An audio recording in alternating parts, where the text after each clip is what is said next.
Hello साथियों, welcome to PS study super fast dose में आप सभी का स्वागत है। 10 मिनट में 10 खबर में इस वीडियो में देखने वाले हैं। खबर फटाफट। ये 4 नवंबर 2022 की करंट अफेयर है, ठीक है। तो काफी इंपॉर्टेंट सेशन होने वाला है, आपको पूरा देखना है। तो वीडियो स्टार्ट करते हैं, एंजॉय करें वीडियो को।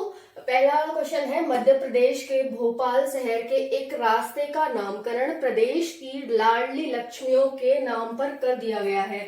मध्य प्रदेश, जिसकी राजधानी भोपाल है, उसके एक शहर के रास्ते का नामकरण लाडली लक्ष्मियों के नाम पर कर दिया गया है, यानी कि महिला सशक्तिकरण को बढ़ावा मिले। जैसे सेना के नाम पर कोई भी हमारा जवान शहीद हो जाता है तो उसके नाम पर किसी भी गांव का नाम, किसी भी सड़क का नाम कर देते हैं। वैसे ही महिला सशक्तिकरण को ध्यान में रखते हुए लाडली लक्ष्मियों के नाम पर इसका नाम कर दिया गया है, एक रास्ते का नाम, ठीक है। यहाँ पर मध्य प्रदेश के जो मुख्यमंत्री हैं शिवराज सिंह चौहान है, राजधानी भोपाल है, स्थापना 1 नवंबर 1956 को हुई थी। इसके जो राज्यपाल है वो मंगूभाई छगनभाई पटेल है। ओके, नेक्स्ट क्वेश्चन है, हाल ही में भारत ने जल संसाधन व विकास और प्रबंध के क्षेत्र में सहयोग के लिए डेनमार्क के साथ एक समझौते ज्ञापन पर हस्ताक्षर किए हैं। ओके, तो किसने किए हैं? भारत ने जल संसाधन व विकास और प्रबंधन के क्षेत्र में, कि हम किस तरह से जल संसाधनों का विकास करें, उनका प्रबंधन करें, उनका संरक्षण करें, क्योंकि इन्वायरमेंट चेंज आप देख ही रहे हो तो क्यों हो रहा है, वो वेस्टिंग की वजह से हो रहा है, जल प्रदूषण अपने आप में हो रहा है। तो उस पर क्या किए हैं, हस्ताक्षर किए हैं डेनमार्क के साथ, ठीक है। ये डेनमार्क क्या है, ये दूध के लिए काफी जाना जाता है, यहाँ पर दूध की डेयरी मिलती है। यूरोप का एक देश है, ये आर्कटिक सी के पास पड़ता है। जो हमने मैपिंग क्लास पढ़ी थी, इसीलिए मैंने मैपिंग की क्लास कराई थी, ताकि आप जो भी देश देखो तो उसे पता लगा सको कि ये कौन से कॉन्टिनेंट का देश है और कहाँ पड़ता है। तो उससे मतलब जहाँ का इन्वायरमेंट होता है उससे भी हम पता लगा सकते हैं कि ये चीज कहाँ होगी और ये किस तरह से हुई होगी, ठीक है, और यहाँ पर क्या क्या होता होगा, ठीक है। तो इसलिए हमने किया था, तो आप वो वीडियो जाके देख सकते हैं। अब नेक्स्ट क्वेश्चन है, किसने किया था? केंद्रीय मंत्रिमंडल के द्वारा, यानी कि भारत के द्वारा ये डेनमार्क के साथ समझौते ज्ञापन पर हस्ताक्षर किए गए हैं। नेक्स्ट क्वेश्चन है, पंजाब व हरियाणा राज्य ने एक अधिवक्ता समेत 10 न्यायिक अधिकारियों की नियुक्ति की है। कहां पर होंगे अधिकारियों की नियुक्ति? जो न्यायिक अधिकारी होंगे यानी कि न्यायाधीश होंगे, तो हाई कोर्ट में की है, पंजाब और हरियाणा। आपको पता है पंजाब और हरियाणा का एक ही हाई कोर्ट है, यानी कि दोनों का एक ही हाई कोर्ट है। तो वहां पर एक अधिवक्ता समेत 10 न्यायिक अधिकारियों की नियुक्ति की है। अब नियुक्ति कौन करता है? तो नियुक्ति करती है जो राष्ट्रपति होते हैं। वर्तमान में राष्ट्रपति द्रौपदी मुर्मू है, तो उनके द्वारा इसकी नियुक्ति की गई है। ओके, फिर नेक्स्ट क्वेश्चन है, किस आर्टिकल के तहत की गई है? तो आर्टिकल 217 के माध्यम से हाई कोर्ट में राष्ट्रपति द्रौपदी मुर्मू के द्वारा एक अधिवक्ता समेत 10 न्यायिक अधिकारियों की नियुक्ति की गई है। ओके, अब नेक्स्ट क्वेश्चन है, रेस्पिरेटरी सिंकाइटियल वायरस के तेजी से बढ़ते प्रभाव के चलते कैलिफोर्निया में क्या कर दिया गया है? स्वास्थ्य आपातकाल की घोषणा कर दी गई है, ठीक है।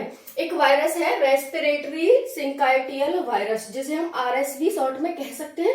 इसके तेजी से बढ़ रहा है प्रभाव, उसके चलते कैलिफोर्निया में स्वास्थ्य आपातकाल की घोषणा कर दी गई है।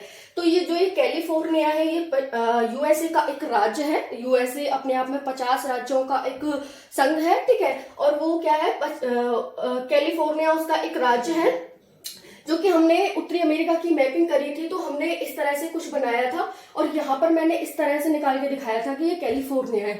तो उसी का एक राज्य है जो कि पश्चिमी तट पर स्थित है और इसकी राजधानी क्या है? सैक्रामेंटो है। ओके, तो यहाँ पर आप देख सकते हैं, इसमें आरएसवी वायरस के तेजी से प्रभाव के चलते स्वास्थ्य आपातकाल की घोषणा कर दी गई है। ओके, नेक्स्ट क्वेश्चन है, हाल ही में महाराष्ट्र राज्य में लव जिहाद के खिलाफ ठिया आंदोलन को प्रारंभ किया गया है, ठीक है।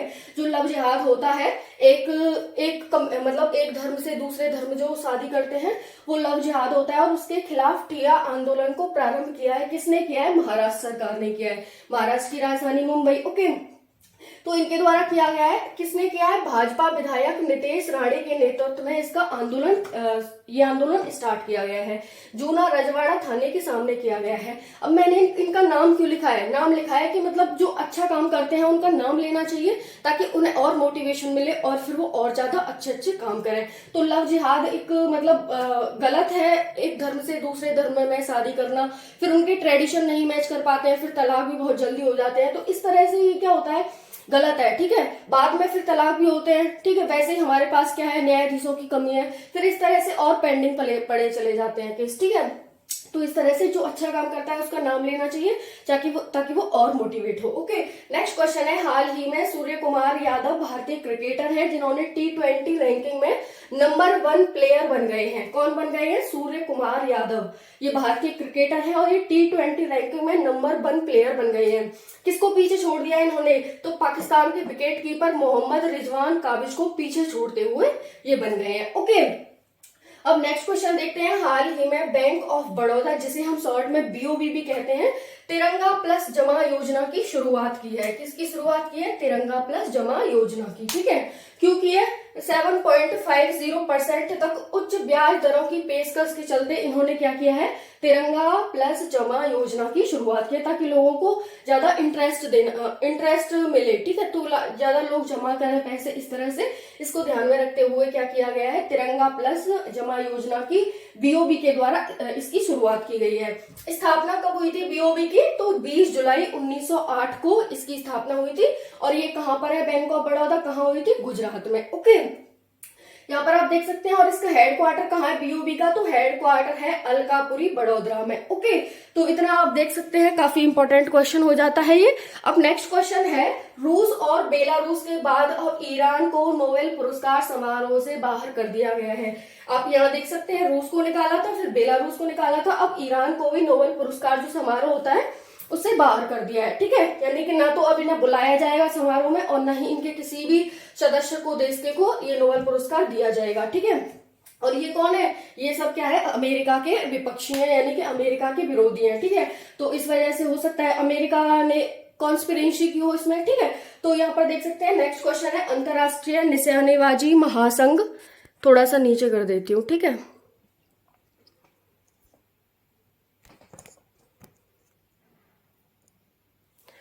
नेक्स्ट क्वेश्चन है, अंतरराष्ट्रीय निशानेबाजी खेल महासंघ, जिसे हम ISFSF कहते हैं शॉर्ट में, राइफल पिस्टल वर्ल्ड चैंपियनशिप जो कि कायरा में हुआ है, भारत ने 34 मेडल जीते हैं। अंतरराष्ट्रीय निशानेबाजी खेल महासंघ राइफल पिस्टल वर्ल्ड चैंपियनशिप में भारत ने 34 मेडल जीते हैं।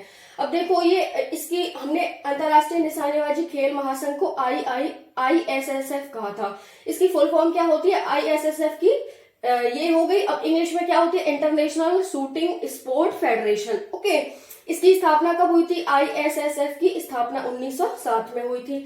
इसका उद्देश्य क्या है? उद्देश्य है ये कि जो ये खेल होते हैं राइफल पिस्टल के, इसमें लॉ एंड ऑर्डर बनाना। ठीक है, और उसमें क्या करना? लॉ एंड ऑर्डर बनाना और अच्छे से खेलों को प्रचलित करना, उनको संचालित करना, ये इसका उद्देश्य है। हेडक्वार्टर कहाँ है इसका? तो यहाँ पर देख सकते हैं, म्यूनिच जर्मनी में इसका हेडक्वार्टर है। किसका? अंतरराष्ट्रीय निशानेबाजी खेल महासंघ का। लेकिन अभी कहाँ हुआ था? ये अभी काहिरा में हुआ था। ओके, अब नेक्स्ट क्वेश्चन देख सकते हैं, हाल ही में सुप्रीम कोर्ट ने 2 फिंगर टेस्ट को बैन कर दिया है। सुप्रीम कोर्ट ने किसको बैन कर दिया है? 2 फिंगर टेस्ट को। आपको पता ही है। ठीक है, काफी ये मतलब गलत चीज थी। ठीक है, जिसको बैन कर दिया है। हालांकि भारत में 2013 में बैन हो गया था, लेकिन उसके बाद भी चलता रहा।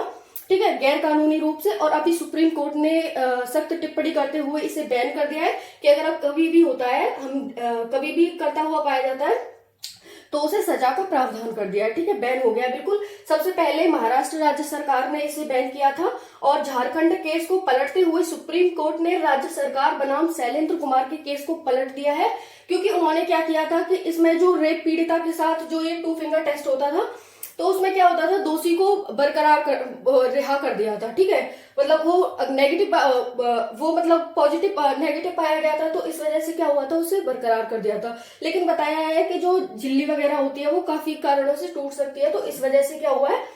सुप्रीम कोर्ट ने इसे पलटते हुए जो राज्य सरकार का केस था और उसे बैन कर दिया है। ओके, 2013 में भारत में ये बैन था, बट चल रहा था। क्यों किया है? मानवाधिकार का उल्लंघन होता है जब ये किया जाता है, तो जो भी जिस भी महिला का किया जाता है तो उसके मानवाधिकारों का उल्लंघन होता है। और डॉक्टर्स की कमी से पुरुष डॉक्टर भी करते हैं इसे। ठीक है, तो ये गलत था। नेक्स्ट क्वेश्चन है, हाल ही में सुप्रीम कोर्ट ने 2 फिंगर टेस्ट को बैन कर दिया है। नेक्स्ट है, महाराष्ट्र व गोवा के नए उप महानिदेशक यानी कि DDG सचिन जैन को नियुक्त किया गया है। DDG की फुल फॉर्म क्या होती है? Deputy director general. इसको महाराष्ट्र और गोवा के सचिन जैन को नियुक्त किया गया है। ये कौन थे? नारकोटिक्स कंट्रोल ब्यूरो ने इन्हें इसके रूप में नियुक्त किया है। ओके, तो ये खबर आपको कैसी लगी? कमेंट सेक्शन में जरूर बताना। जय हिंद, जय भारत।